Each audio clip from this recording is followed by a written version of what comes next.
Okay, I'm still going through the book of Luke, or finishing up what I've written down for the book of Luke. I've moved on to John now, but I'm on the book of Luke and going over this stuff. So I'm going to go over this. It is Luke 6, starting at 37. Hold on. Do not judge, and you will not be judged. Do not condemn, and you will not be condemned. Forgive, and you will be forgiven. Give, and it will be given to you. A good measure, pressed down, shaken together, and running over, will be poured into your lap. For with the measure that you use, it will be measured to you. I think that says you could sum up the whole Bible right there. Literally, right there. And how God, or Jesus, is literally telling the people, when he's talking to them, that if what you do on this earth, the measures you take, the paths you take, the choices you make, that are the judgments and everything that will be given unto you when you stand before God. Namely, in this one's talking about judging.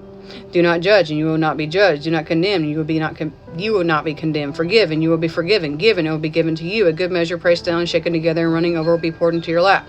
For with the measure that you used, it will be measured unto you. Think about all the stuff we've done. Think about all the things we've said. Think about all the wrongdoings we've done. With an unrepentant, unforgiving, not giving two craps about what God says heart. That's terrifying.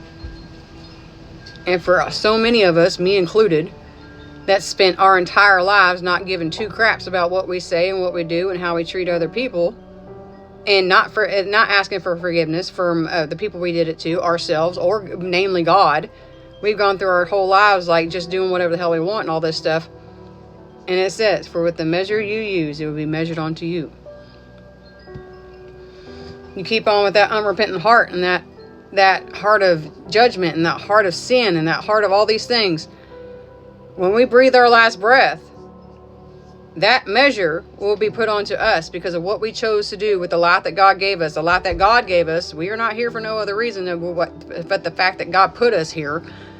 What we chose to do with that life that God gave us, that measure will be put onto us because we screwed up our lives. We did all these things. We did all these horrible things and said these things and all this stuff without asking for forgiveness from the people we hurt, the people, whatever, and God. We didn't do any of that. We just went on living, and we just went on and on and on. And with you keep on with that constant sin in your heart and all this stuff you're holding and all these things that you need to be working on, you hold on to it and you don't freaking take it to God. You don't lay it at his feet and try to do better, be better, repent from that, vow not to do these things again and be a different person. If you keep on doing these things, that's where you're going to be. When judgment day comes, or when you die, or whatever it is, whichever one comes first. Who knows these days? Watch the news. Whichever one comes first, this is the measure that's going to be put on upon us because we chose to do these things. Therefore, that is the measure which he is going to judge us. That's scary, and it's something to think about.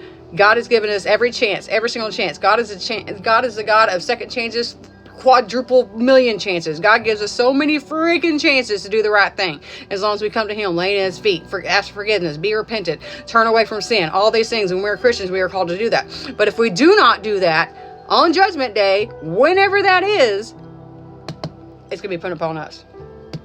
It's going to be put upon us no matter what, because there is a book up there that he's written down every little thing of what we've done and what we said, and that is what he's going to use against us. But you couldn't hold my commandments, you couldn't do what I told you to do, you couldn't be the person I called you to be. Guess what? It's time to pay the piper. It's time. And I'm going to use my words because you knew my words, you saw my words, you read my words, and you didn't listen to it, you didn't heed it. So guess what? Time's up, buddy.